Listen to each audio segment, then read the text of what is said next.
जिंदगी में संकट का हर दरिया पार होगा, थोड़ी सी हिम्मत बनाए रखिए, एक दिन चमत्कार होगा। संकट का दरिया भी महामारी का है, और ट्रंप जैसे लोग भी हैं कि जब आफत आ जाती है तो मास्क लगा लेते हैं, और आफत थोड़ी कम होती दिखती है तो मास्क को कान पर लटका लेते हैं। मास्क एक तरह से बचाव का तरीका है, किसी के सामने की जर्म कीटाणु विषाणु वो आपको प्रभावित ना कर देवें इसलिए। और जिसे बीमारी है उसे ही नहीं मालूम पड़ रहा है कि उसे है। आप खूब भरोसा कर लो कि हमारे रिश्तेदार हैं, तो हमारे गांव के हैं, ये तो हमारे काका हैं। मालूम पड़ा शाम को कि काका जो है ना वो आका हो गए। इसलिए उस बचाव ही उपाव है। ऐसे ही महावीर स्वामी कहते हैं कि जो थोड़ा सा धर्म ध्यान है ना, थोड़ा सा मंदिर जाना है, प्रतिष्ठा करना है, पूजा करना है, ये तो बचाव है। सीधा तरीका यह है कि तुम ऐसा खुद पुरुषार्थ करो कि वैसे भगवान की तरह पवित्र बन जाओ, तो फिर तुम्हें कहीं जाने की ज़रूरत नहीं पड़ेगी, फिर कुछ और करने की ज़रूरत नहीं पड़ेगी। धर्म ध्यान जीव के लिए बहुत महत्वपूर्ण है, मंगलमय है।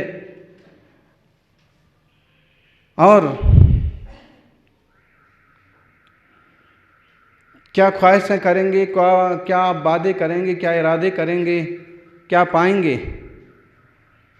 वास्तव में संसार की दशा तो है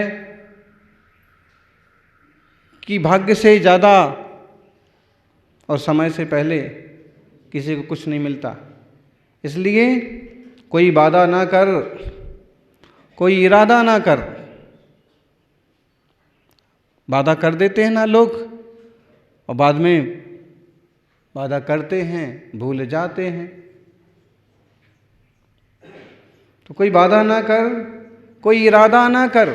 ढेर सारे इरादे करते रहते हैं। उपयोगी कुछ सोचो, अच्छा कुछ सोचो तो ठीक है, कि कोई वादा ना कर, कोई इरादा ना कर, ख्वाहिशों में खुद को आधा ना कर,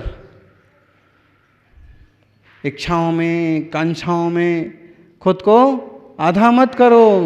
चिंता कर कर के लोग आधे हो जाते हैं कि कोई वादा ना कर, कोई इरादा ना कर, ख्वाहिशों में खुद को आधा ना कर। ए देगी उतना ही जितना लिखा है कर्मों में, मिलेगा उतना ही जितना लिखा है कर्मों में। इस तकदीर से, अपने भाग्य से उम्मीद ज़्यादा ना कर, अपने तकदीर से उम्मीद ज़्यादा ना कर। और ज़्यादा की ख्वाहिश के कारण ही लोग परेशान और दुखी होते हैं।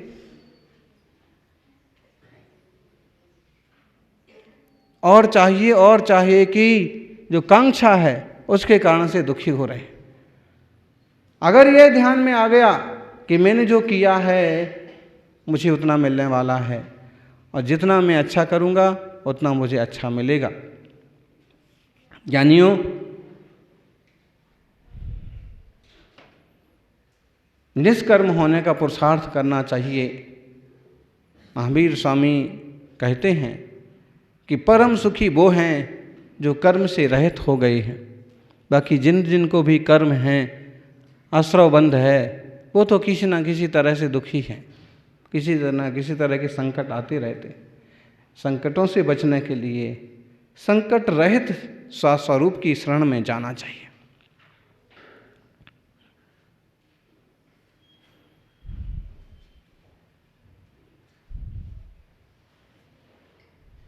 जो संकट रहित होना चाहते हैं वो दिगंबर मुद्रा को स्वीकार करते हैं। राग द्वेष मोह से मुक्त होने का पुरुषार्थ करते हैं, और वे भावपूर्वक नग्न दिगंबर मुनिराज का मार्ग लेते हैं। भावेन होई नग्गो मिच्छताय दोष चयुणम पच्छा दब्बेण मुनि पैडदि लिंगम जिणाणाए। जिन भगवान की ऐसी आज्ञा है कि पहले तो भावों को निर्मल से निर्मल करो और फिर द्रव्यलिंग दिगंबर दशा स्वीकार करो। मिथ्यात्वादि सारे दोषों से रहित दिगंबर दशा ही परम मुनि दशा है। उस परम मुनि दशा से ही निष्कर्म दशा की प्राप्ति होती है। निष्कर्म, गृहस्थी में है तो कर्म ही चालू हैं, कुछ तो करेगा, बिना कुछ किए उससे रहा नहीं जा सकता है। और मुनि दशा में निष्कर्म अवस्था के लिए परम पुरुषार्थ किया जा सकता है। ज्ञानियों, वास्तव में निष्कर्म होने के लिए शुद्ध स्वभाव का आश्रय लिया जाता है। शुभ और अशुभ भाव जो हैं वो तो कर्म लाएंगे। शुभ भाव लाएंगे शुभ कर्म, अशुभ भाव लाएंगे अशुभ कर्म।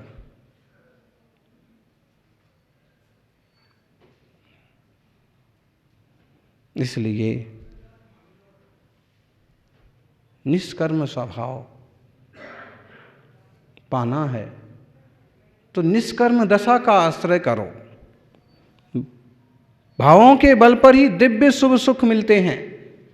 भावो भी दिव्य शिव सुख, भाइनो भाव बज्जियो समणो, कम मल मलिन चित्तो, तिरियालय भाइनो पाओ। भावों की निर्मलता, भावों की निर्मलता के बल पर भावलिंगी मुनि यदि मान लीजिए कि तीव्र पुरुषार्थ ना कर पाए, द्रव्यलिंग से तो मुनि है ही, भावों से भी मुनि हैं, लेकिन तीव्र पुरुषार्थ ना कर पाए तो उसको उच्च स्वर्गों के सुख सहजता से मिलते हैं। कोई भी गृहस्थ ग्रैवेयक में जन्म नहीं लेता है। कोई भी क्षुल्लक जी माता जी कितना पुरुषार्थ करें वो 16वें स्वर्ग से आगे उत्पन्न नहीं हो सकते हैं, देखना। लेकिन द्रव्य मुनिलिंग का इतना महत्व है कि कदाचित वह भाव से सम्यक दृष्टि नहीं है, लेकिन फिर भी उसने द्रव्यलिंग का तीव्र पुरुषार्थ किया है तो 9वें ग्रैवेयक तक में जा सकता है। अभी तो दिगंबर मुद्रा की महिमा हो गई। इसी को ऐसे कह रहे हैं कि यदि यह जीव दिगंबर मुनि है, भाव मुनि है, तो स्वर्ग तो जाएगा ही जाएगा, 9 ग्रैवेयक में भी जाएगा, और पुरुषार्थ किया है तो अनुत्तर अनुदिशों में भी जाएगा। और अगर सर्व कर्म को नाश करके यह सर्व विकार से वर्जित हुआ है तो उसी भाव से सिद्ध भी हो जाएगा। लेकिन अगर उसने पुरुषार्थ परम पुरुषार्थ नहीं किया, भावलिंग उसका प्रकट नहीं हुआ है, सम्यक दर्शन नहीं हुआ है, मिथ्यात आदि से मलिन कसाय वाला चित्त वाला हो रहा है, तो वह त्रियंच गति का पात्र भी हो सकता है। त्रियंच गति समझ में आया है? मुनि के लिए ऐसा कह रहे हैं, बोलो कितनी बड़ी गाली दे रहे हैं।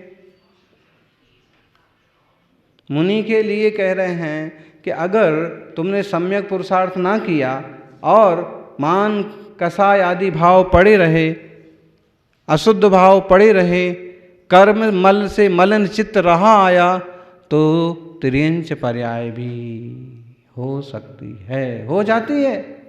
वो उदाहरण आता है ना खरबूजे के मुनिराज हैं, भाव बिगड़े तो वो मुनिराज खरबूजे में बरसों तपस्या की है, बरसों की साधना है, 28 मूलगुण पालते रहे हैं, और अभी जब समाधि चल रही है तब अनेक मुनि उनकी सेवा में उपस्थित हैं। देख लो, अब जिनकी सेवा में मुनि उपस्थित हैं वो कोई बड़े ही तो मुनि हैं, उस तरह से तो बड़े मुनि हैं, लेकिन परिणाम क्या हुआ कि उन्हें कोई क्षुधा की, भूख प्यास की कोई वेदना है कि नहीं है। उसी बीच में कोई श्रावक वहाँ खरबूजा चढ़ा गया। खरबूजा समझ में आया ना, क्या बोलते हैं? चिमड़ी, चिमरी और शक्कर टीटी। हित काकड़ी,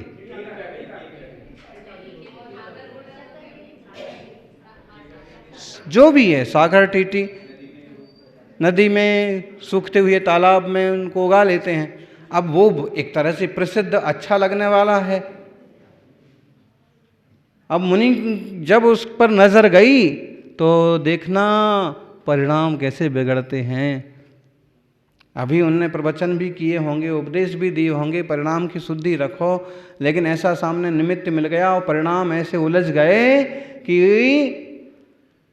ये मुझे खाना है, इसका स्वाद अच्छा होता है, इसकी गंध अच्छी है, और उसी में उनको तब तक कोई आयुबंध नहीं हुआ था समझो, और अंत में आयुबंध भी हो गया, तो त्रियंच पर्याय का आयुबंध हुआ। और त्रियंच पर्याय में भी विकलत रहे, 2 इंद्रिय जीव हो करके खरबूजा खा रहे हैं। बोलो, कर्म शेष रह गया, कसाय शेष रह गई, कलमश शेष रह गया है। अब बताइए, उन मुनि की वो दशा हो रही तो आपकी अपनी क्या दशा हो रही, इस पर भी तो थोड़ा सा ध्यान लगाओ हैं। आप कोई दूध के धोले तो नहीं है। जब कोई यूं आम चढ़ा के जाता है, जब कोई यूं नारियल चढ़ाता है, जब कोई अमुक पदार्थ चढ़ाता है, तो कई बार उस पर भी तो नजर रुक जाती है ना।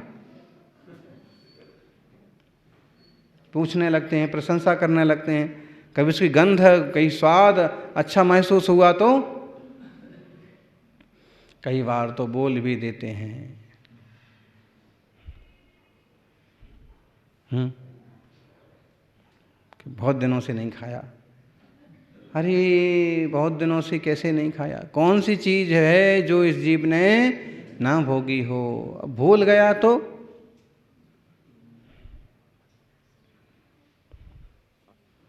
ऐसे कर्म से मलिन चित्त वाला यह जीव मुनि दशा में रह करके भी त्रियंच पर्याय का पात्र बन जाता है। त्रियालय भाइणो, त्रियंच पर्याय में चला जाता है। और एक नाम और लिया है यहाँ टीकाकार ने, विचित्रमति। विचित्रमति मुनि की तरह। अभी विचित्रमति मुनि हैं, ऐसे कोई मुनि हैं कि जो वर्षों साधना करते हैं और अपने परिणामों को नहीं संभाल पा करके त्रियंच गति में चले जाते हैं। वो सामायिक करने वाले सेठ मेंढक, वो तो सबको पता है कथा कि सेठ जी हैं, धर्मात्मा हैं, और वह पानी पानी कर करके और सामायिक में बैठे हैं, दीपक जल रहा है, बहुत देर हो गई है और उनको इतनी तृषा, इतनी प्यास लग गई। अब नियम भी है कि जब तक दीपक जलता रहेगा तो सामायिक करते रहेंगे, और दूसरा प्यास भी लग रही है। झेलते झेलते पानी पानी मन में चलने लगा और मरण करके त्रियंच पर्याय में। बोलो, ये खरबूजे में जीव हो गया, मुनिराज का जीव।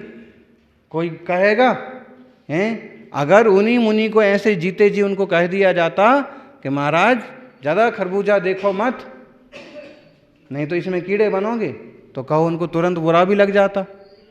हो सकता संभल भी जाते, हो सकता बुरा भी लग जाता। बुरा जल्दी लगता है। आप किसी को भी टोको, किसी मामले में भी सोचो, अच्छी बात के लिए भी टोको, तो फर्स्ट टाइम तो उसको बुरा ही लगेगा एकदम। पहले तो शौक ही लगता है, झटका लगता है। और अगर थोड़ा सा समझदार है तो समझदारी का जवाब देता है, या थोड़ा कम समझदार है तो मुंह बना करके हटता है, और ज़्यादा कम समझदार है तो अब क्या मुझे नहीं समझता है, मेरे को अकल नहीं है, और ज़्यादा समझदार है तो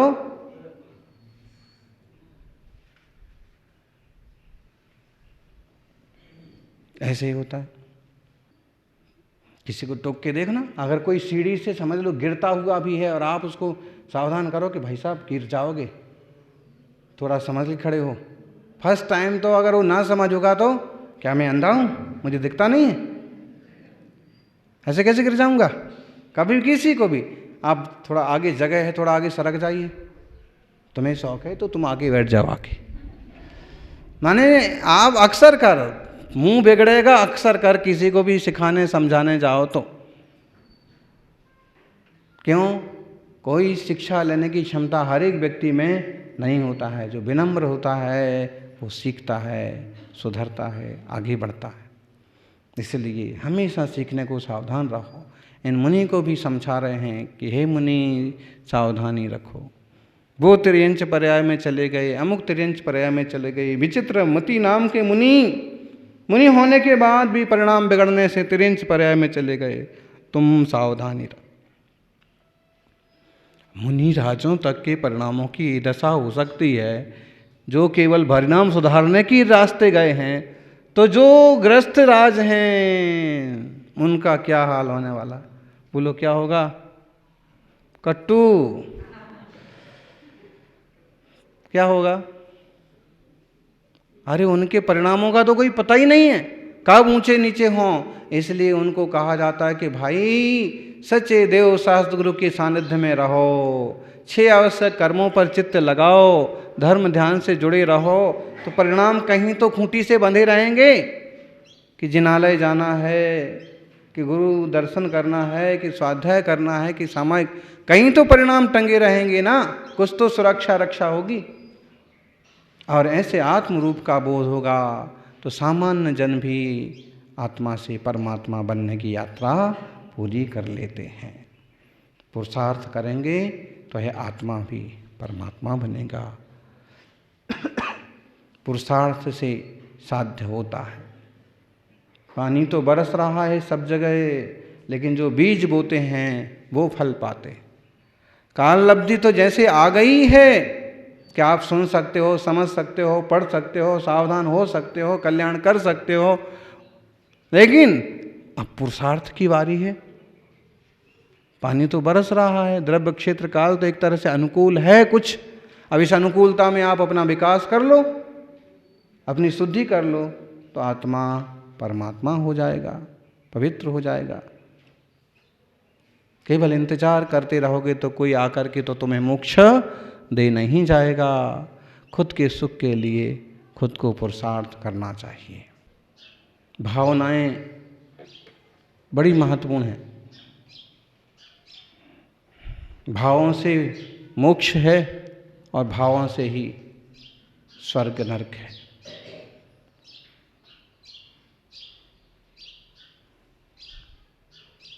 परिणामों का ही तो खेल है। हम खुद चैतन्य वस्तु हैं और चेतना जिस ढंग से परिणामित होती है उस ढंग से सुगति कुगति में जाती है। भावना भावनाशनी, भावना भाववर्धनी, बहुत प्रसिद्ध है। इसलिए भावों से भावों का वर्धन नहीं करना है, भावों से भावों का नाश हो, परिभ्रमण रुके, इसके लिए पुरुषार्थ करना है।